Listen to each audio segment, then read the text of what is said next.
काही प्रवास पदांनी मोठे होत नाहीत, ते मोठे होतात जनतेने दाखवलेल्या विश्वासाने. विश्वास जो जबाबदारी बनतो आणि जबाबदारी जी आयुष्यभराची वचनबद्धता बनते.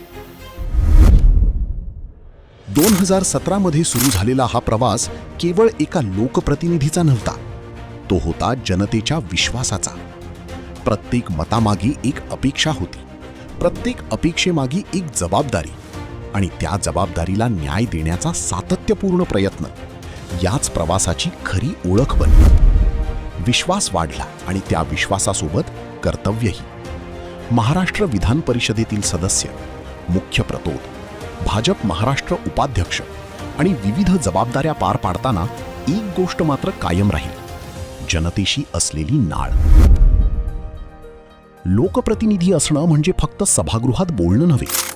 महाडच्या महापुरात मदतीचा हात, मिठी नदीच्या प्रश्नावर ठाम पाठपुरावा, मराठा समाजाच्या भावना समजून घेत सातत्याने संवाद, कामगार, विद्यार्थी, ज्येष्ठ नागरिक आणि सर्वसामान्यांच्या प्रश्नांना शासनापर्यंत पोहोचवण्याचा प्रयत्न. कारण जनसेवा ही केवळ जबाबदारी नसते, ती विश्वास जपण्याची प्रतिज्ञा असते. विकास तो केवळ रस्त्यांचा नसतो, तो संधींचा असतो. सामान्य नागरिकांच्या आयुष्यात सकारात्मक बदल घडवण्याचा, विकसित महाराष्ट्र आणि विकसित भारताच्या संकल्पनेला बळ देण्याचा हा प्रवास आजही तितक्याच विश्वासाने सुरू आहे.